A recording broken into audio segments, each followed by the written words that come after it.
This is the Indian edition. The American one, I have to say, is even more beautiful. It'll come out probably tomorrow or the next day. And it'll be available at the launch on June 3rd, but I think I'll have it also available for my birthday. I had not planned originally to do more because it's a big trip at my age to come all the way from India to here. And in fact, the first days at Ananda, I was just wiped out. But I thought, gosh, the new church here, the new mandir they're building in Seattle, the new redeveloped church in Portland, how could I not see these places? So anyway, I've had a chance and made it a point to see all of them. And I must say I'm impressed. I was here, what was it, 3 years ago? Yes. Or more. And it's beautiful. Well done.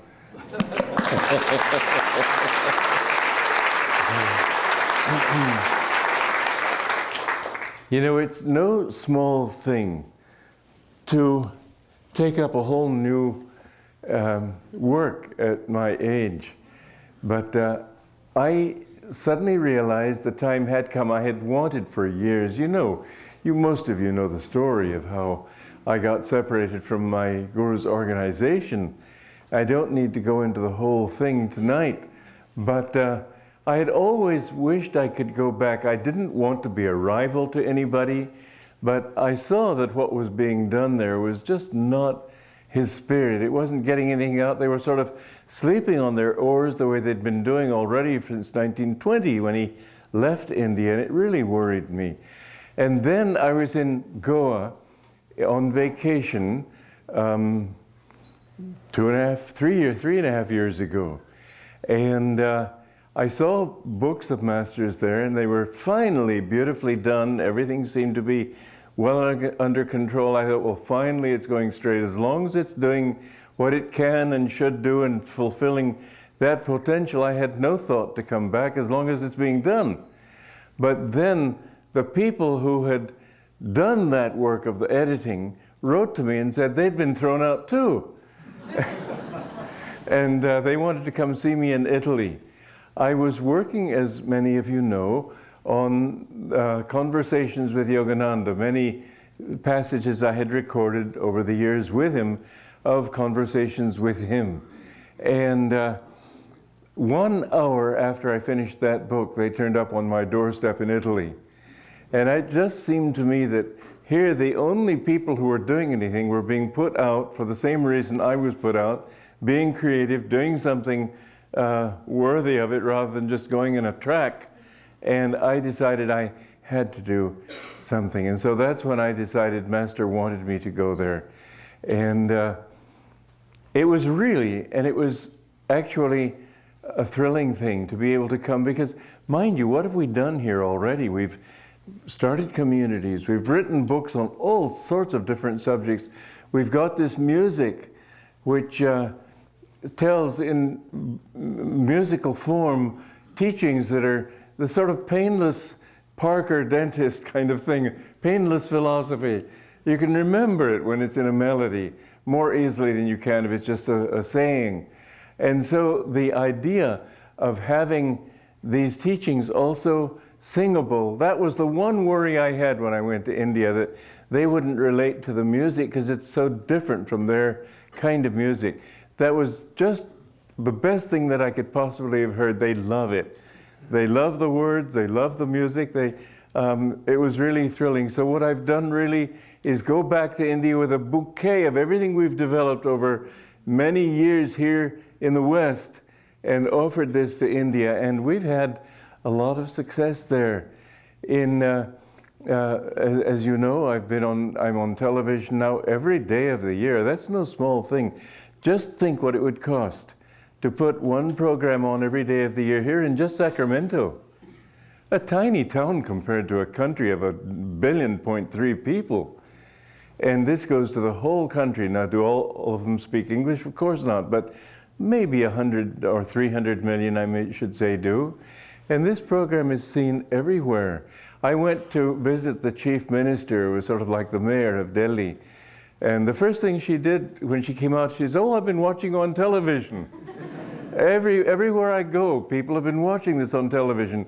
I'm not interested in personal fame, but if I can get Master's mission known. Somebody went to the Expanding Light last year, I think it was, from India.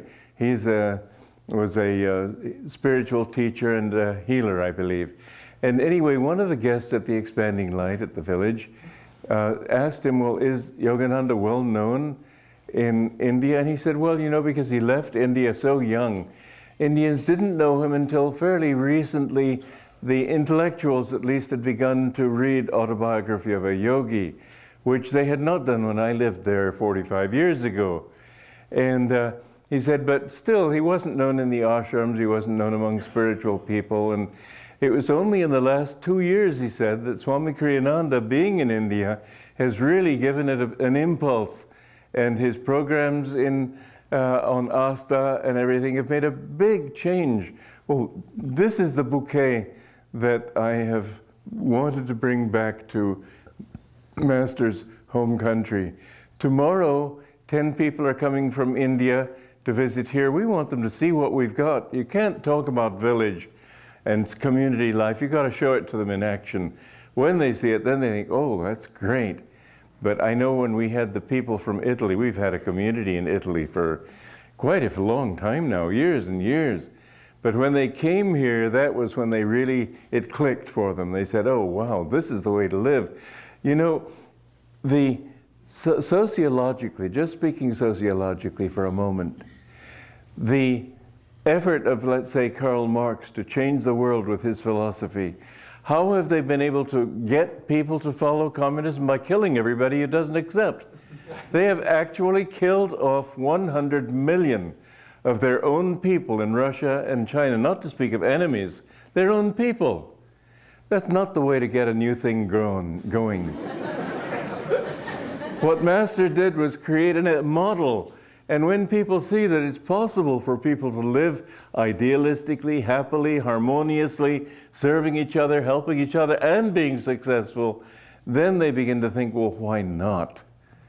And so our communities, in which about 1,000 people live now altogether, they are affording an example that bring people all the way from Taiwan and New Zealand and China and India and all over the world, South Africa, because they say, what is it that these people are doing that makes it possible for them to live in real harmony?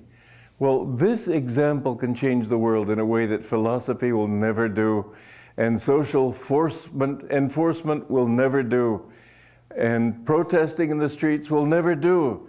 When people simply do it quietly on their own, it is making a big impact everywhere. So tomorrow, 10 people are going to come from India, and they'll get a chance to see it. They'll visit you here. They'll stay for some time in the community up in the village. Then another group are coming at, when is it, the end of May? June. And around then anyway. The 30th of May. The 30th of May. And so we're hoping that with that, I have several big plans for India. First of all, communities.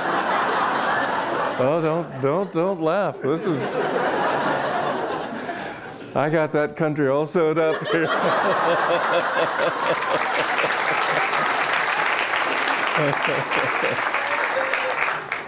I want to start, of course, communities there. I'd like to start monasteries there. Master said someday lion like Swamis will come from India and spread this message all over. And I'd like to create a few lion like Swamis. And we have a group there already beginning that. We also have a group at the village beginning this, I hope. Before, when I tried to start it, it didn't work. But now I think it's time. And I won't go into that aspect of it at length, but I have other plans too. And higher education, Yoga Institute of Living Wisdom. And in this, I have a whole program of things that I want to teach with new ways of approaching things. For example, the most important thing is to teach teachers to teach, so they can spread our education for life philosophy all over the country. And in fact, it's interesting because, well, we wrote to the ambassador from America to tell us what we were doing and that we were there and so on. We never had the courtesy of a reply even. But the President of India wrote to me, or rather expressed the desire to meet me, and we had the Mayor of India, the Chief Minister of India, helping with our launch. We've had a big response from the important people in India. The former head of their version of the CEI he wanted to MC the event for the launch.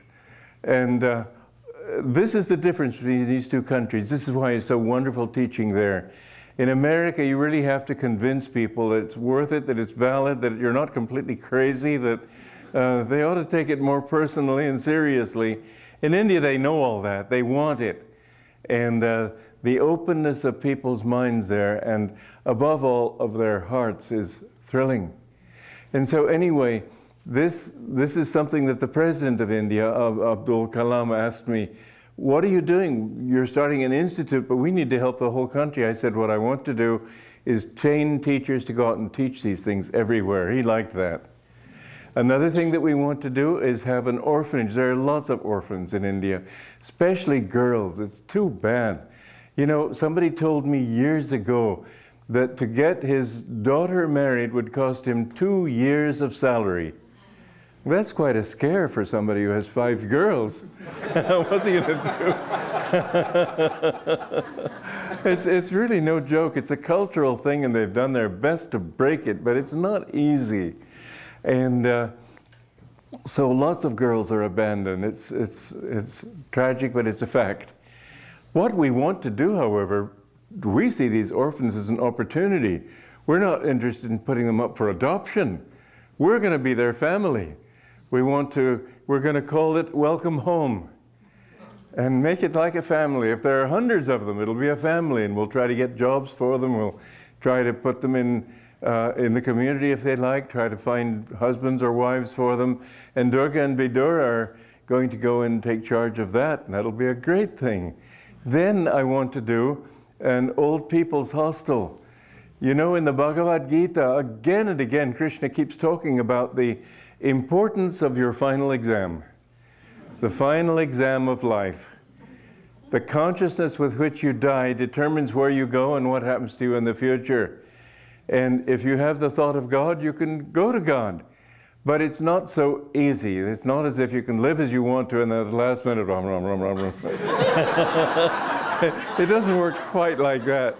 And I mentioned here in the Gita about a dacoit. A dacoit is a brigand, bandit. Is there something to drink here? Who decided, because he'd been told that if you die in Benares, you will be liberated or freed of something or other. Anyway, his thought was, would you pour me a little? His thought was that, well, I've lived a bad life, but now I can get it all. I can beat the system. I'll go to Benares and die. Thank you. So he cut his legs off above the knees, and he couldn't move, and he was just settled there and waiting for death. One day he happened to see somebody on a horse riding so badly. He said, why, without my legs, I could ride better than that. So he had them hoist him on this horse. As soon as he got on the horse bolted and dropped him on the outskirts of Benares, beyond the confines of Benares, and he broke his neck and died. I don't know if this is a true story, but it is certainly true that you can't call God with all your heart at the moment of death if your heart's been filled with all sorts of rubble in the meantime. So the moment of death is very important, and our old people's homes should be places not where they just sit around and play bridge and gossip and wait to die. It should be places where they prepare for death, and I'd like our monks and nuns to help them, our community members to help them, ask them questions, to face themselves, help them to see what they've done. There was a true story of she was the caretaker of the SRF church in Hollywood. And when she died, she had the grace to linger for 2 weeks. And during those 2 weeks, the person who told me this story said that you could see every day she seemed a little freer. She was sort of going over her life and thinking, well, that wasn't that important. Oh, I didn't really need that. bit by bit, she was sort of releasing things from her heart. And at the last moment, she said, "Oh, Swamiji is here." And then she left her body. This is what we need to help people to prepare for. And I think a home like that could be very important. Then I want to have, and the ambulatory older people can help the children too, so they can work together. Then, of course, we'll need a clinic there, both for the children and for the old people. So that's the next thing we're hoping to get. I talked to Pushpender here about it, and who knows, he's certainly qualified as a pediatrician, but he may not be qualified in other ways, like needing money to pay back debts and so on. This I don't know. We won't pay a huge amount there, I have to admit. But you can see we've got big plans. But how are we going to support these plans? Well, I hope this works. We have in mind, and we've already submitted a patent for, a way of turning solar energy into electricity. And one of our members, he lives in my house, in fact, he's Miriam's husband. He was a rocket engineer. And I read about a company in Arizona that is using this to generate electricity. And they've sold it to the power companies of Los Angeles and San Diego, all of Southern California. I wanted to get a license from him, but he's so busy working with these new huge accounts that I don't think he can give us his attention. At any rate, I mentioned this to Dharana, and he said, "Oh, well, there's another way to do it too." And so I said, "Well, go to it." And anyway, we have a way which looks like it's definitely doable. Will it be patentable? We've submitted the patent, we don't know. It's all in God's hands, but wouldn't it be wonderful if we can create an industry in India that could bring power to the whole country? That's what I say about we've got India sewed up here. 700,000 villages without electricity. And besides that, even Delhi, we live in Gurgaon, which you might call the Scarsdale of India. And every day there are power outages, several times a day, sometimes several hours every time. This kind of thing, this could help to overcome. When I mentioned this to Abdul Kalam, the president, his first question was the natural one. What do you do when the sun goes down? Well, we've got that one licked too. Anyway, it can be wonderful. It may amount to nothing, so what else is new? But you know, it's been just thrilling to us to see all the things that are coming our way. We are really, I mean, Nirmala was we were in the Trident Hotel having lunch one day, and somebody came up to her. He didn't want to come to me, and he said, "Isn't that Swami Kriyananda?" And he said, "Yes." And he said, "Oh, he's all the rage in Delhi." I didn't know this, but we are making an impact there, and far out of proportion to our numbers, partly because we are disciples of this gradually becoming known great master who came to America, partly because of all the things we're doing. And if we can do all these new things, it's going to be, I think it's exciting. Here I am 1 week away from being 80 years old and eagerly planning to do all the other things we can still do. I look with envy at all these people who have left their bodies by now, and I think, oh gosh, so many people are living a long time, do I have to? But honestly, if I can do some good, I'm happy to do it, because that's what my life's for.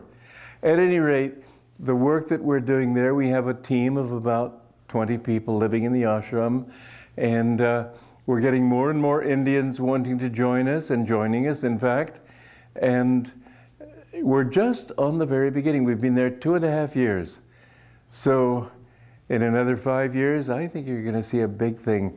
It's wonderful for us to have your support. We bought the house we're living in Gurgaon, and it had 100% support from the community.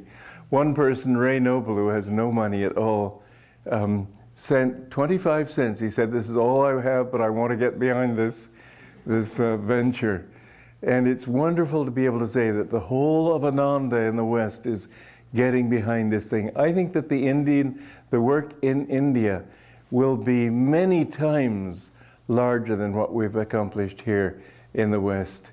There's more openness, there's more readiness, there's greater need. The need is everywhere, but a greater consciousness of need. So all these things together will do a lot. Now, there are 3 things that I myself have done in this period. One was recording a program every day of the year. That was quite a project. 2 Novembers ago, I had to do 235 programs in 1 month. And 10 every day, 50 every week. It became quite a strain. Every morning you come down and think, I've got to go through 10, and each time you got to talk as if it was the first time for that day.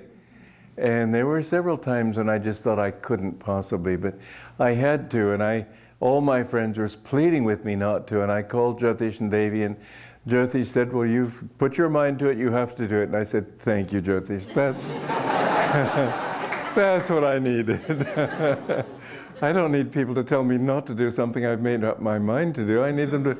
But there were times when one day I couldn't even eat breakfast.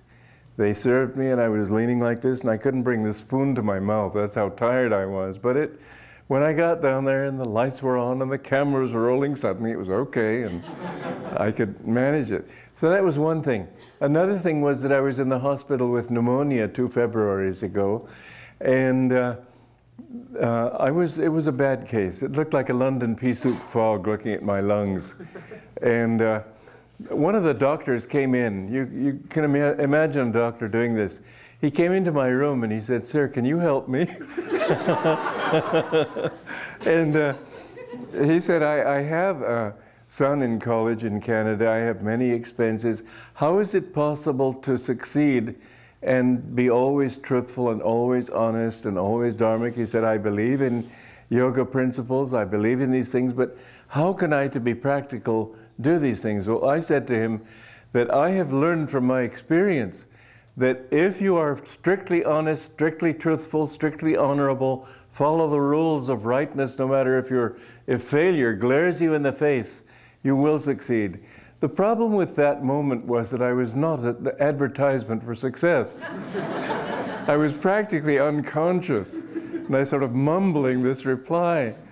But the next day when Leela came for lunch, I sort of roused myself from my torpor and said I should write a correspondence course. And I spent the next 1.5 years writing this correspondence course, Material Success Through Yoga Principles. Many of you know this course, and it's a good course. It tells hundreds of stories from my life just to show the reader that I do know what I'm talking about. It's not book learning. I've experienced that when I have, even in the midst of the most difficult situations, adhered to what was true, it always worked out in the end. I just happen to remember one person came to me. This was 1969 at the old retreat, the meditation retreat where I had my home at that time. And he was a young man. He said, I've inherited some money and I'm just wondering whether I should join Ananda, in which case I can put that money behind Ananda, or whether I should go to India. And I said, well, how much money is it? I was just wanting to know, does he have enough money to go to India? That was my reasoning. And he said $200,000. Well, you know, $200,000 back in 1969 was like $1 million today, I think. And I wasn't even tempted. I said, well, I think you should go to India.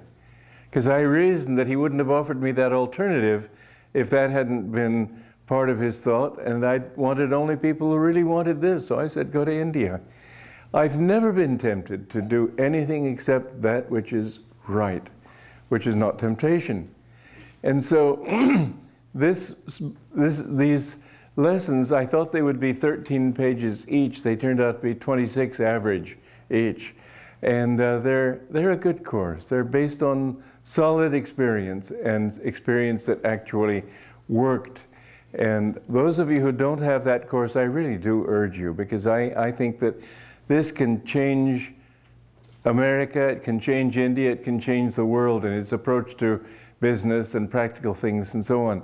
But the one thing about America and India as contrasts is that in this country, Americans basically are truthful. Basically, they are honest. Yes, there is certainly, you see scandals and so on, but basically when American says, I will do something, he will do it. You don't have to worry about it. In India, if they say that I will definitely do it, you know he won't. If they leave out the word definitely, well, maybe. We have to help change that tendency there. I don't know what, as Master said in the 19th century, a person would rather sacrifice his property than tell a lie in court. Now, he would tell it just because it was a pleasant thing to say, not with anything at stake. And that's not true for all of India, of course it's not, but it is too general a principle there. And I would like very much to have an effect on this also. And then after I finished that course, I thought, well, there's one thing that I have wanted for years to do. I was with Master in 1950 when he wrote his Bhagavad Gita commentaries, the major part of them.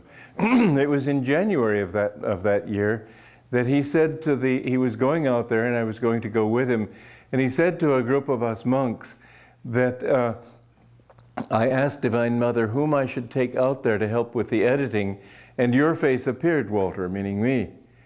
And I asked her twice more, and each time your face appeared.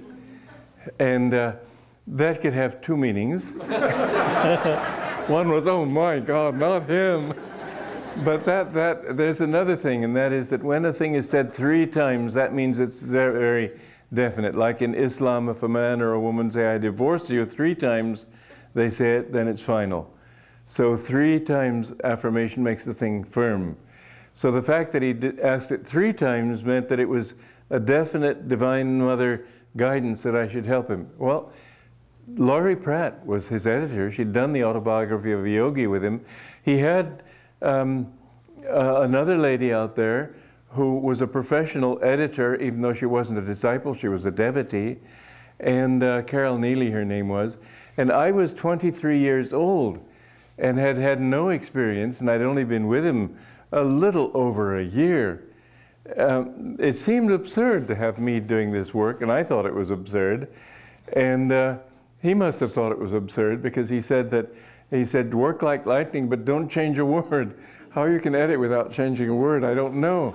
But I've come over the years to understand what he meant. It wasn't at that time, but later it would be my job. When he died, there was nothing given me, nothing left me. He never gave me anything to edit, but he knew it would come. In recent years, starting in 1990, in fact, starting with The Path, which I finished in 1976, I wrote many stories about him and about his life and sayings and so on. In 1990, I wrote Essence of Self-Realization, and that's what launched the SRF lawsuit against us. They did their best to really destroy us then. They spent something like, we estimate about $50 million in their efforts. That's quite a lot of money, especially for a little group like us. But they didn't succeed because we adhered to Dharma. We adhered to what is right. Anyway, that was the beginning. I edited that book of his sayings on the essence of self-realization.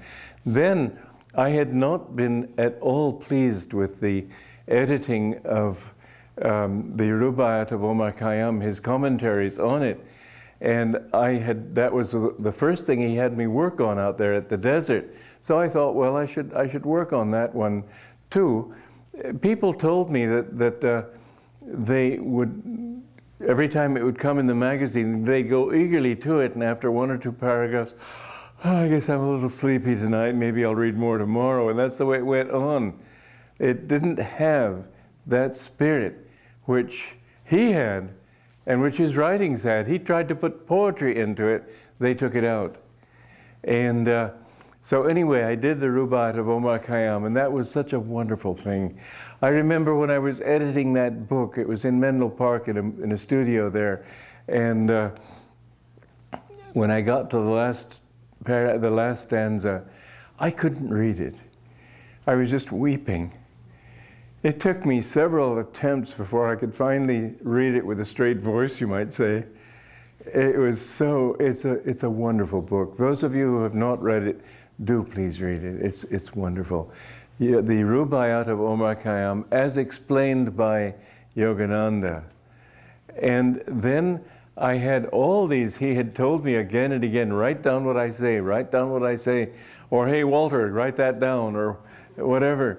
And I wrote his Conversations with Yogananda, and that was my most recent. There was another one, when I came back from Europe a few years ago, I met Sean in Rhode Island, where we have a center, and he told me that he was going to put out The Science of Religion.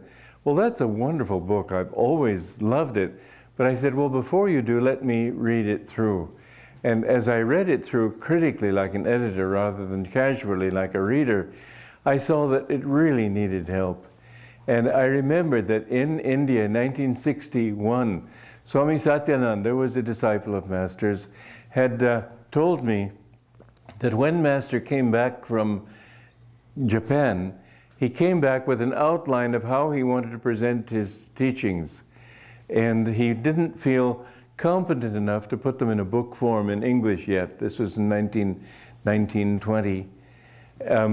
He asked Dhirananda, a disciple of his who was a MA and scholar and sort of things, very pedantic, but at least literary, to write it for him. So that book was not actually written by Master. It had his ideas put into literary form by Dhirananda.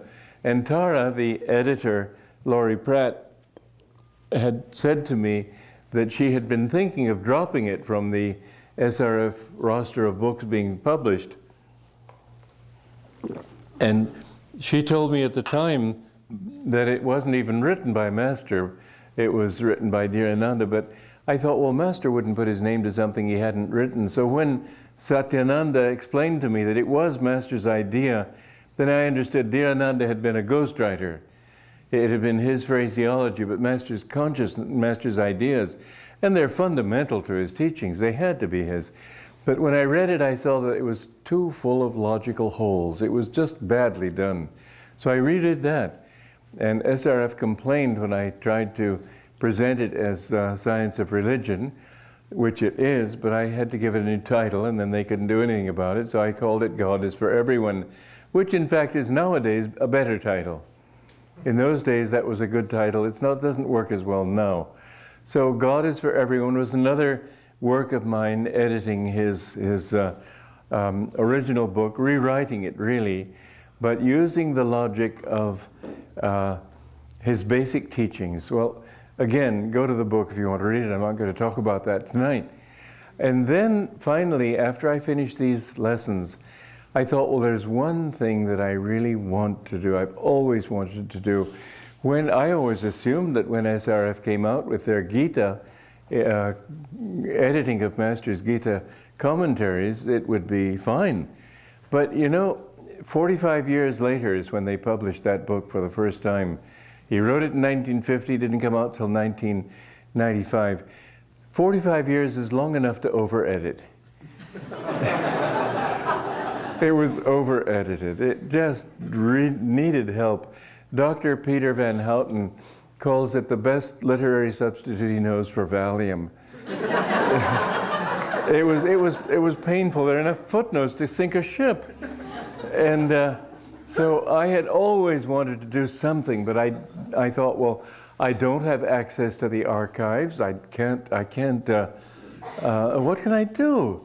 I had done a lecture in Stern Grove in San Francisco on keys to the Bhagavad Gita. I thought, well, maybe I could I had put that one out. Maybe I could make it longer and make a book out of it. But I read it. I thought, well, it's a good book for what it is, but it's not nearly enough, and it's too personal. A book like this is a scripture. It's okay in a lecture. But in my lessons on material success, it was full of stories from my life because I had to let the reader know that I knew what I was talking about. But in the Gita, the reader doesn't need to know that. He must assume that. It's for him, it's for the world, it's for eternity. And so in fact, in the Gita, I didn't write a single story from my own life. But the keys to the Bhagavad Gita is full of those sorts of things. The kind of thing you, when you're talking informally, you will put them in, but it didn't belong in this book. So I thought, well, this won't do. What can I do? And I was really concerned about it. And I looked at that blank page day after day, asking God to tell me, what must I do? What can I do? And then Jyotish and Devi arrived, October 7th of last year. And their arrival was sort of the spur that made me work harder. Because I knew that when they came, if I didn't already have something started, I'd be sucked off into a new direction. And we'd be going out to dinner and different things. And so that day I finally, when I had to it, God gave it to me. I've seen again and again that when I have to, God does it. And so I just knew how I had to begin. But still, I still thought it would be, in fact, I even used the expression, this brief volume, which I thought it would be. I thought maximum 100 pages, maybe as much as 200 pages. Ridiculous, anything more than that. When I got into the Gita, they were there and we had dinner together and we talked together and we went out, and still I was able to do 10 pages a day. You do 10 pages a day for 60 days, you've got 600 pages. And in fact, I did it in 60 days, maybe 62 days. I started October 7th, finished December 5th. It was a miracle, really. But what happened was, as I got into it, I realized I was remembering stanza by stanza what Master had said. I'd worked with him on it. I'd been with him. In their archives, they have a file in which my editing comments are in my handwriting are there. I've seen them. And I remembered it. And by God's grace, I remembered the whole thing. How I was able to do it, I don't know, but all I can say is it happened. In 2 months. It took me another 3 weeks to edit, and that was it. And this is the greatest thing that I have done in my life. If anything that I've done is worthwhile, this has to stand at the top of it. I'm going to read you a little passage from it. It's a passage from the Gita that many think of as slightly discouraging. You'll see that it's not really. But this is from chapter 7. Among thousands of men, scarcely one strives for spiritual perfection. And among those blessed ones who seek me, scarcely one out of many thousands perceives me as I am. That could sound discouraging, but it's not. These words might seem to be sounding a discouraging note for the earnest seeker who doesn't want to think his chances of success are all but non-existent. This passage should, however, be understood also in the larger context of the many planes of existence through which the soul must pass to reach absolute perfection. Few there are indeed who, from the earth's low valley, make it directly to the top of the mountain. Most souls climb by degrees. Once they rise above the ordinary astral heavens, spurning its comparatively gaudy delights, they ascend to higher regions, Hiranyaloka, for example, on which Yogananda's guru told him he had been born as a savior. See the chapter Resurrection of Sri Yukteswara in Autobiography of a Yogi. We saw earlier that the path to God in no way resembles a barren desert over which weary travelers must trudge until at last they reach the oasis of God vision. Most seekers, even those who are highly advanced, go from earth to higher regions for further enlightenment. The path is long, but at every step it is extremely rewarding. Even a few days spent in an uplifting environment among spiritual people, practicing regular meditation with them, or for that matter, practicing it alone in one's home, if one is content to proceed without such outer encouragement, produce in the eyes a newly radiant happiness, virtually impossible to encounter among sensation-hungry kayasthas or body-bound human beings. In this stanza, Krishna is not trying to discourage people, but only to stiffen their spines with a challenge not to dabble with one finger in shallow waters. The spiritual path is for heroes, not for cowards or weaklings.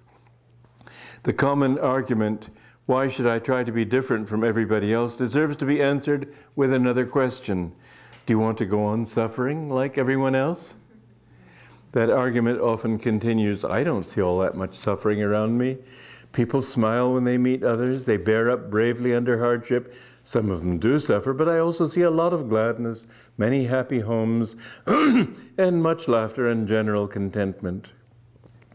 What they really see, however, is people's hope for all these things and the masks they wear. Many hide their gnawing emptiness by looking forward to a future when, so they affirm, everything will change for the better. It doesn't. A survey once conducted in America to find out if people were satisfied with their income. The survey covered people in most income brackets from the relatively poor to the wealthy. A majority of the respondents replied that they would be happy if they had 10% more. That 10% represents the carrot on a stick, which draws the donkey forward as it pulls a heavy load behind it. Delusion leads one onward in the expectation of finally achieving happiness and contentment. It is the soul's desire for bliss, really, forever prodding the ego to think it can somehow embrace infinity. No one is really either happy or contented. What passes among men for contentment is mostly numbness. People think, tomorrow I'll get this or that or the other thing that I want. How very few people exclaim in the final moments of death, I got all that I ever wanted. Indeed, only those worldly people, samsaris, die more or less satisfied, who settled in early youth for a pale compromise. My guru sometimes quoted the first, or Swami Shankara, childhood is busy with toys, youth is busy with sex, middle age is busy with earning money, old age is busy with regrets, nostalgia, and illnesses. Nobody is busy with God. My guru's comment was, well, he was bitter, but such is indeed the human condition. How many people try to find anything real in life? One thing about the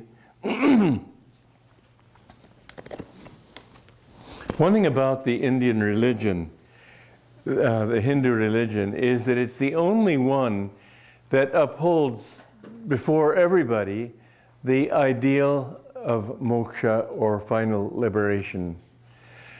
Christians don't teach that. Christ taught it, yes. Great saints have taught it, yes. The churches don't. They teach you if you're relatively good, you'll go to a pleasant little heaven and get to mix with other pleasant people. And you're going to be stuck, however, in a body for all eternity. To me, I can't imagine a worse hell. Being stuck in this ego, being stuck in this body. Listen, when God created all this universe, what did He create it out of? He didn't have flesh to make our bodies out of. He didn't have atoms. He didn't have anything. There was nothing but consciousness. How could He create it? He had to create it out of consciousness. He had to do it the way you create your dreams. You dream at night and suddenly you see all sorts of things and people and they seem real, but they aren't. I remember one time I was having a dream and I was flying. And I thought, well, gee, people don't do this sort of thing. Maybe I'm dreaming. And so I tried to reason my way out of this dream. And finally, after following a very reasonable process, I concluded, completely reasonably, that I was awake. I was only doing something unusual. It was such a surprise to wake up a moment later and find that I had been dreaming. This dream seems so real, but it's not. How does this seat, this chair, this body, how does this all seem so real? You take a tuning fork. When the tines move quickly enough, they look like a solid band. But they aren't. Quick movement, a fan turning looks like a solid disc. A propeller on an airplane looks solid, but it's not.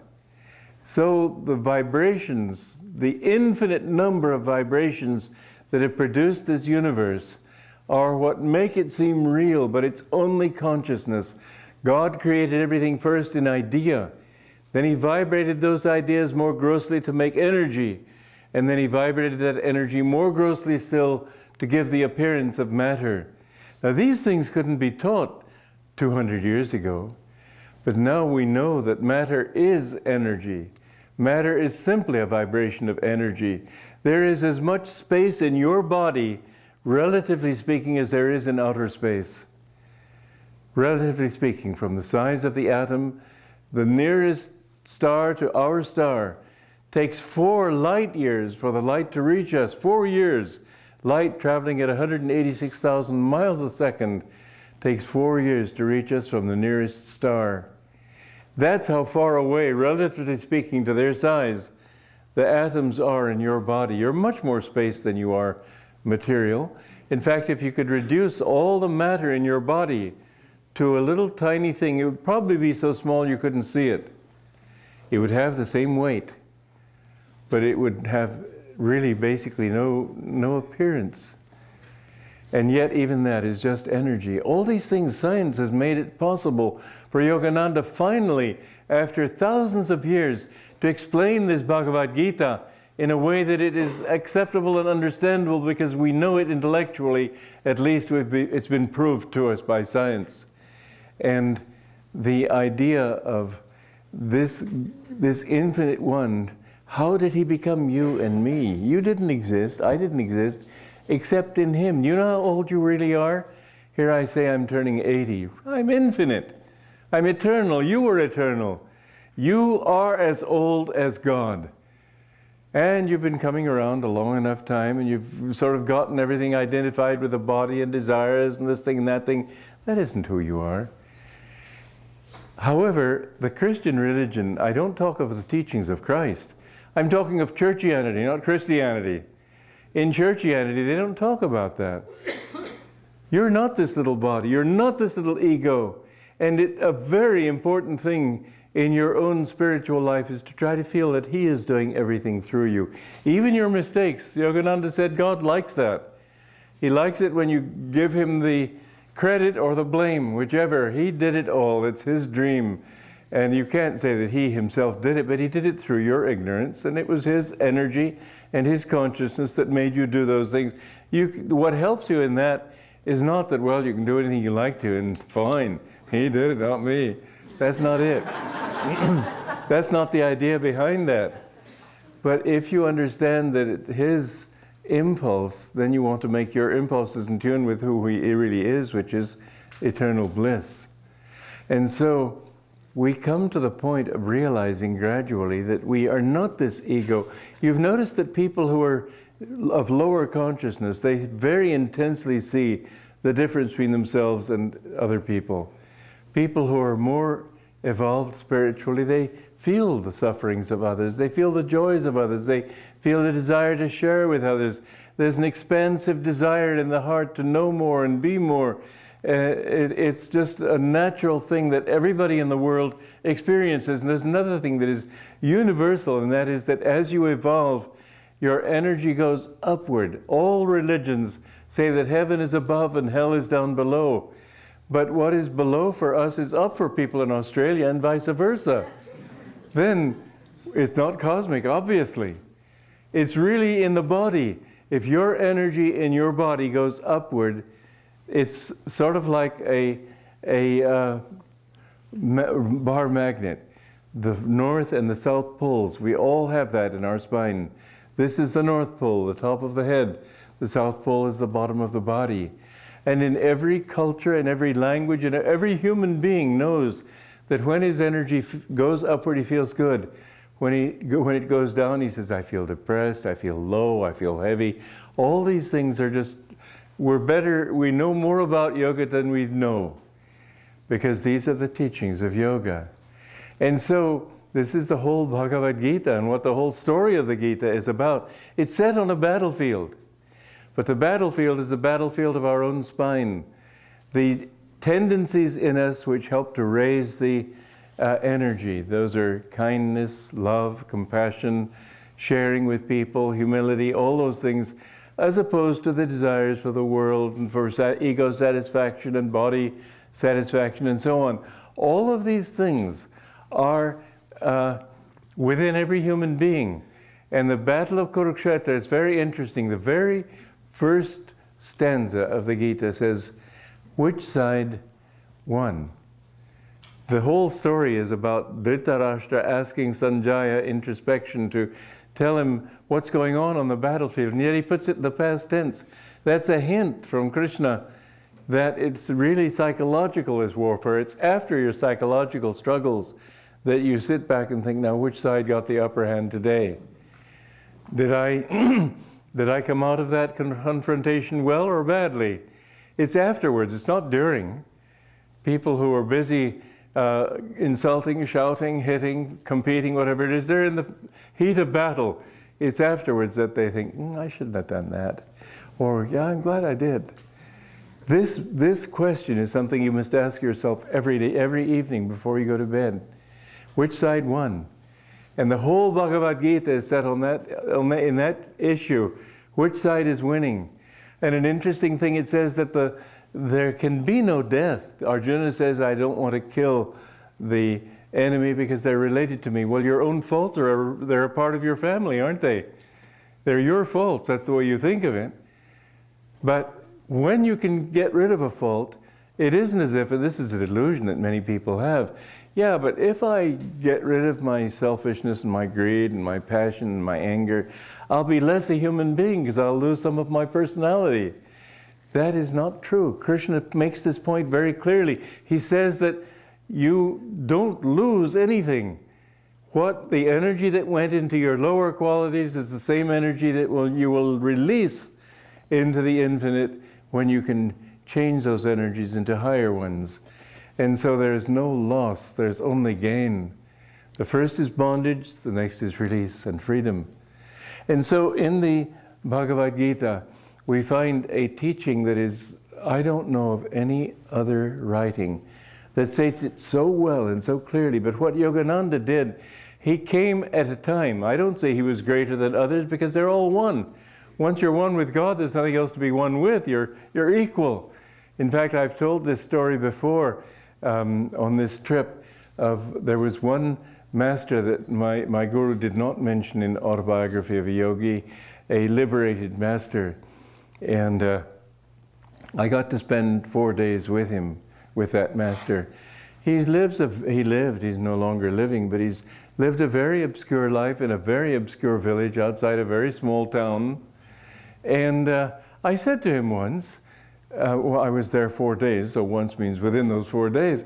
I said, why aren't you doing more for people? You've got so much to give. He said, God has done what he wants done with this body. Perfect answer. No master does it because he wants to do it. He does it because God gives him this job to do. They have no desires. But if God wants them to do this or that, they do it. And so here is a completely unknown saint. And Master was world known. Can you say Master was greater than he? You cannot. They're equal in God. You cannot have somebody more one with God than anyone else. This is the fault that many disciples of great masters express. They want theirs to be the greatest. It's the relativity of the world of delusion. There's no way of comparing Krishna, Buddha, Yogananda, Ramakrishna, Lahiri Mahashaya. This is the human way of thinking. The only way that you can say one is greater than another is in terms of the work that he did.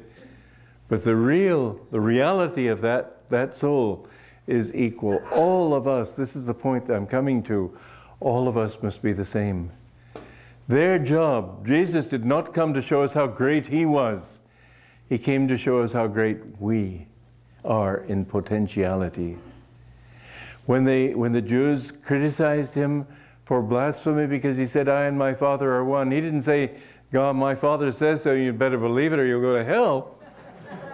He said, don't your scriptures, they were his scriptures too, but he said, don't your scriptures say, ye are gods? He came to show us our potential. This is what these great masters have all come to do, is to show us who we are in our possibility. You look in the mirror and you think, oh God, that. But in yourself, you are as great as the greatest. Not greater, you can't be greater, but you can't be less either. Because it's all God. He dreamed this whole universe. He dreamed us into existence. And each one of us is just an expression of that one radiant one. Now, only Hinduism speaks of that state of oneness with him. Christians, if they're right, if they know what they're talking about, do speak of it. But very few. Most of them think that you go to heaven and that's that. And that's why I say I can't imagine a worse hell than being stuck in a little body for eternity. And as for eternal hell, my gosh, I've often thought let's say a young boy born in a slum, having nothing possible to support an idealist existence, gets involved in a gang, kills somebody and gets killed and goes to, well, where? Hell, of course. And maybe because hell is supposed to be eternal, say a couple of billion years down the road, somebody says, well, what are you down here for? And I can imagine him saying, well, gee, I don't quite remember. It's absurd for a finite cause to have an infinite effect. What you did in one lifetime of ignorance cannot affect the way you are for eternity. This teaching is so enlightened, so hope-inspiring. It's the most wonderful thing. I tell you, I was just in ecstasy that whole period while I was writing it. It's so filled with deep joy and freedom. And this is true of all the religions. They all, except Hinduism, somehow, I think the real reason that Hinduism, of all these religions, has maintained its purity most completely is because it's not organized. You might go so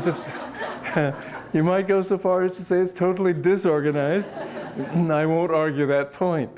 But there isn't that same organization there. They don't have a hierarchy of people telling you what you've got to believe. They don't have this Pope or whoever saying you shouldn't go to him, he's not right, go to this one. And of course the Christians in the Catholic religion, they make you a saint safely only after you've died. Then you can't do any damage. And so I know a friend of mine went to make his confession with Padre Pio in Italy. And he told him that he practiced Kriya Yoga, and Padre Pio said, shh, don't talk about these things, but you're doing the right thing. He couldn't talk about it because he'd be excommunicated himself. But that's the right thing. Know who you are. That's what religion's all about. And that's what the Gita tells you. Master said to me when he finished this thing, he said, millions will find God through this book. Not just thousands, millions. I know, I have seen it. And I can see, it was so thrilling when I worked with him on this book. I said, sir, this is the most wonderful thing I've ever read. It really is, because it gives hope.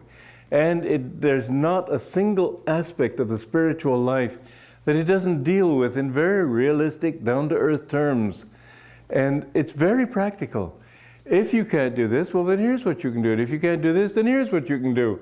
In other words, he addresses everybody and shows all people how wherever they are, don't say, well, I shouldn't be this, or because I shouldn't, therefore I'm not. Just accept who you are.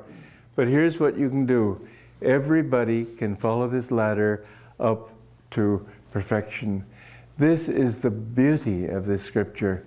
As I've said, this is the highlight of my life. Everything else will be echoes. I'm so thrilled to have been able to finish this book. And I know that you will be too.